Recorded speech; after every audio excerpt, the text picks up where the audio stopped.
Star Citizen Alpha 3.14 has a huge shield power and weapon balance change for ships, and I wanted to talk more about shields and weapons today, as Cloud Imperium have put out a patch watch post highlighting those changes and design goals for them. Let's go through that post and talk about those changes and what they mean for the game.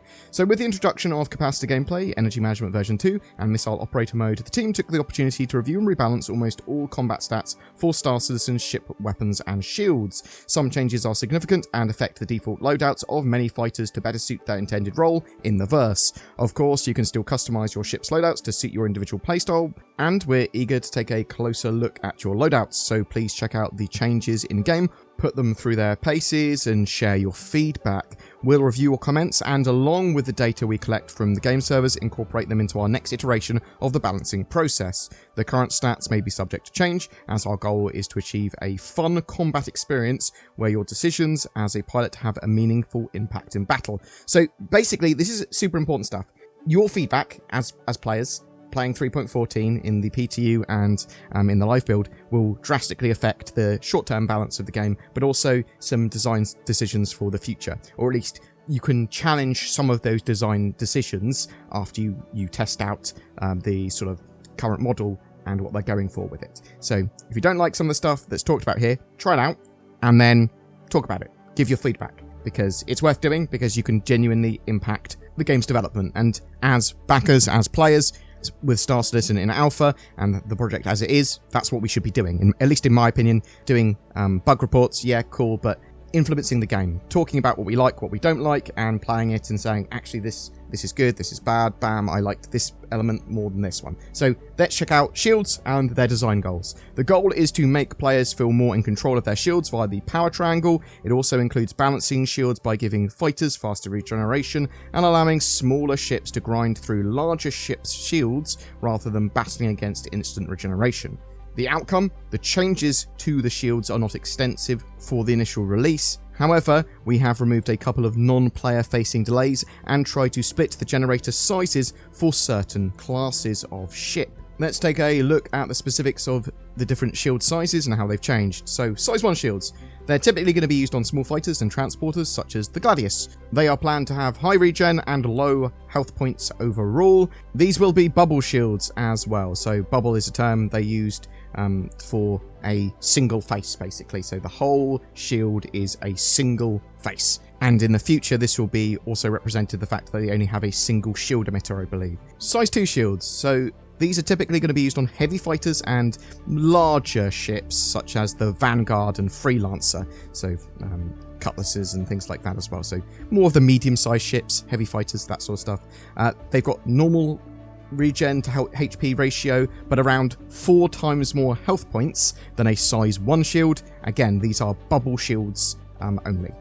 They've got their size 3 shields, which are typically going to be used on heavy multi-crew ships, such as the Reclaimer. They have around 10 times the HP of a size 2 shield, and therefore have around 40 times the HP of a size 1 shield. So you can see how the scaling up of this sort of works. And these shields are no longer bubble shields, they are quad facing, so they have at least 4 sides or more. So in the future we might see lots and lots and lots and lots of shield faces on ships. Additionally, the following changes apply as well. Shield generators in the same class have temporarily all been given the same stats to aid in the initial balancing pass. So eventually we'll have the variants and stat variants again, which will allow for a huge amount more customization. But at the moment, it's very basic. They're just making sure they get the basics down for this 3.14 PTU. Shield hardening has been removed, at least temporarily, as they say it didn't produce interesting gameplay choices. They're going to redevelop it at a later point. Now, it's interesting that they didn't try and test it more readily in the PTU with a lot more people, but that's their choice. The shield UI has been changed slightly. A lot of time dynamics in the shield regen process have been removed to make it easier to predict when shields will be up again. The regen rate is massively affected by the power triangle now, so if you want to be very tanky in a large ship and put all of your spare power into shields, that will regenerate a lot faster. Powering off one shield generator will remove the shield properties from the shield system, so if you've got 2 generators and you turn off one, you'll halve your HP and regeneration. As the new shield tunings use vastly different multipliers, the following ships have been rebalanced to prevent them from being significantly under or overpowered. So let's go through a couple of these. The Aegis Saber has reduced its shields by 1, so it's got 2 size 1 shields rather than 3. The Misk Razor now has 1 size 1 rather than 2 size 1s. The 85X now has 1 size 1.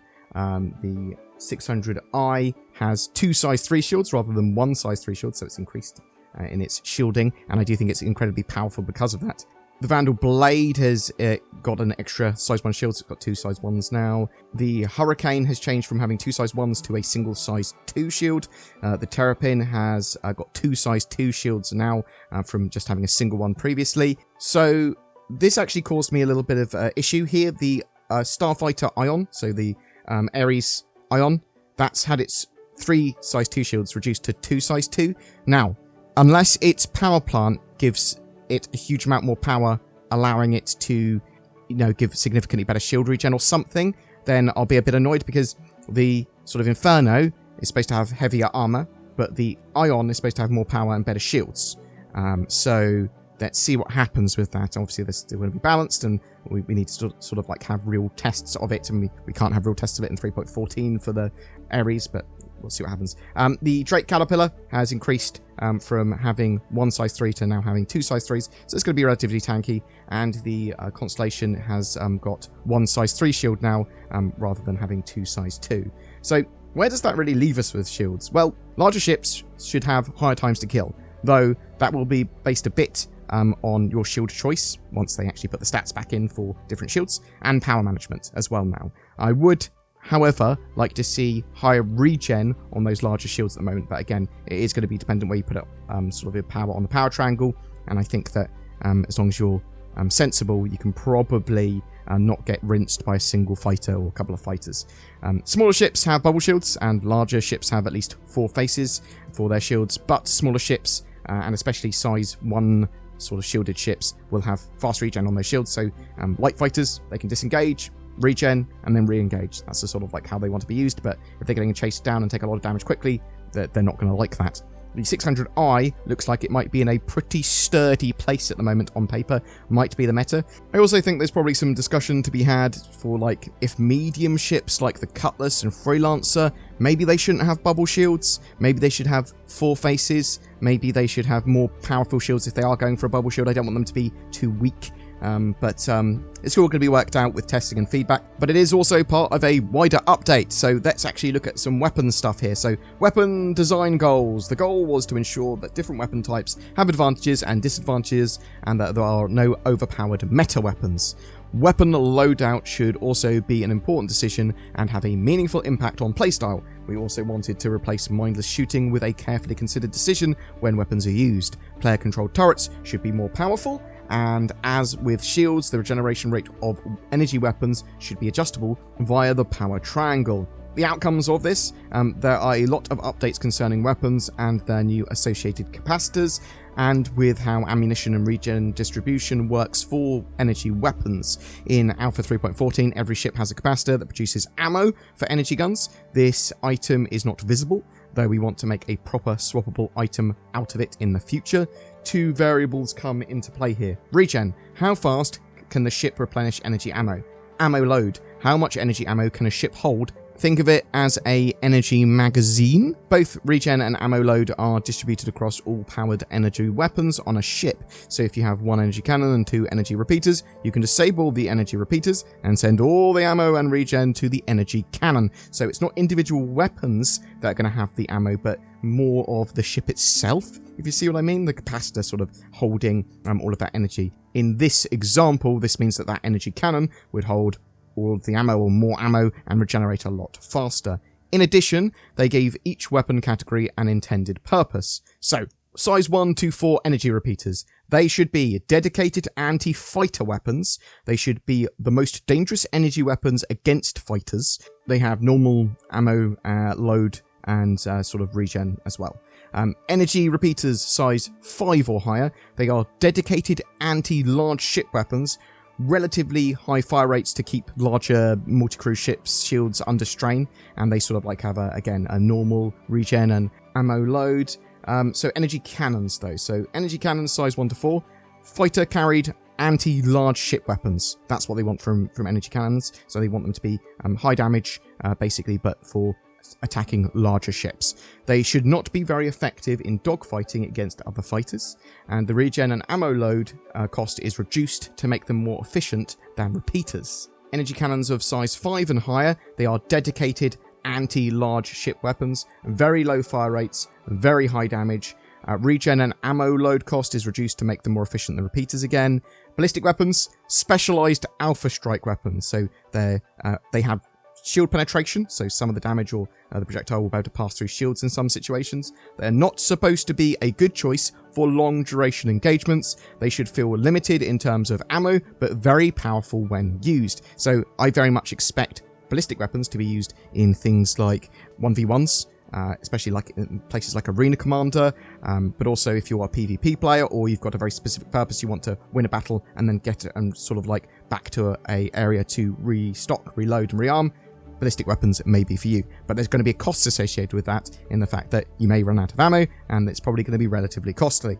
Scatterguns, energy and ballistic, so they are specialized short-range weapons, very high risk reward, high skill, I suppose as well, very high damage output that could not be employed as easily as before is the idea for them. This has seen some changes in weapon loadouts, default loadouts for ships, so to reflect the intended gameplay changes, we adapted the default loadouts on some ships. Defensive ship turrets will now always be equipped with energy repeaters. Offensive ship turrets will be equipped with either energy repeaters or energy cannons. No turrets have scatterguns due to the limited range.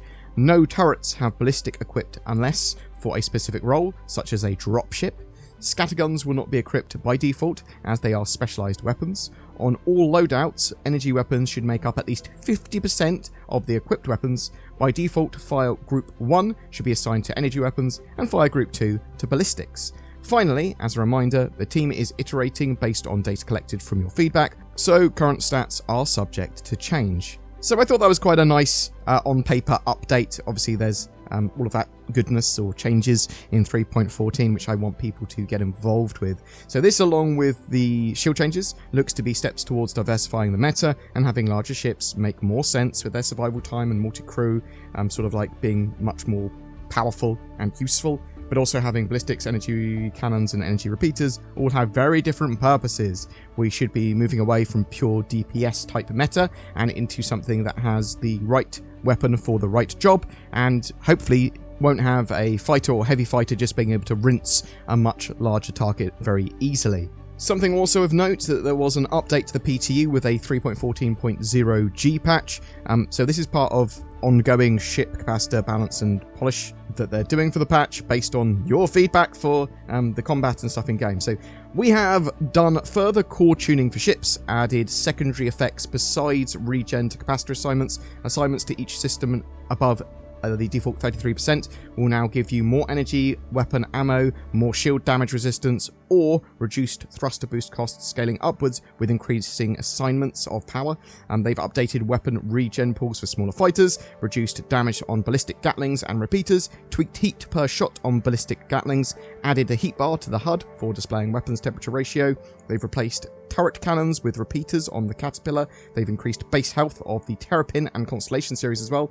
And a point of note as well, the latest G patch does appear that they've reversed changes to reclaiming ships and getting your missiles and torpedoes back. So now, in the current patch, if you reclaim your ship, you do get all your missiles and torpedoes back. Though that might be temporary, because they did say they wanted to have it that they reduced the sort of time and costs associated with reclaiming ships, but you didn't get your missiles and torpedoes. You had to buy them separately. So we'll have to wait and see where they go with that throughout that PTU. But boom! That's it for the patch watch and design goals for shields and weapons in this patch. I do recommend you try out these changes before making a decision on what feedback you would like to give, because obviously being more informed about that sort of stuff and actually having hands-on experience with it will give you much better ability to give feedback rather than, I reckon I don't like these. You need to play it, you need to see what it's like. But yeah, it's super important so that they can help balance the game, and I think I'd love to hear your feedback, even if it is just an I reckon feedback at this stage. You can tell me what you think of those changes on paper if you haven't been able to play in the 3.14 PTU yet, because obviously it's Wave 1, which just means it's Concierge Evocati, and RSI subscribers. We will be taking a look at how energy management and the triangle system and capacitors work in detail in another video. If you have any particular 3.14 content or Star Citizen content in general you'd like to see, I'd love to hear from you. If you've got any more questions, please share them in the comments below. Thanks for listening, and I hope to see you in the verse. Hey, I heard you like VPNs. How about NordVPN then? It's got things like security and features, and we all know chicks dig VPNs. Oh my god, is that Nord? Well, yes. Yes, it is. Wink. Check out the links below to get discounts, or go to nordvpn.com/BoredGamer. Maybe it will align your chakras or something. Actually, let's read some testimonials. Ever since I got NordVPN, my life is good. I wish I'd got NordVPN sooner.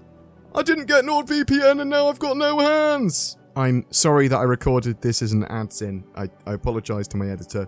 I said I wouldn't go too wacky. That's not what's happened here. Every month we have a ship giveaway, and for July it's for a Constellation Taurus with lifetime insurance and a Star Citizen game package. All you need to play! This long overdue, more cargo-focused version of the Constellation is going to be flyable in July. It's basically a new ship. Woo! Sort of.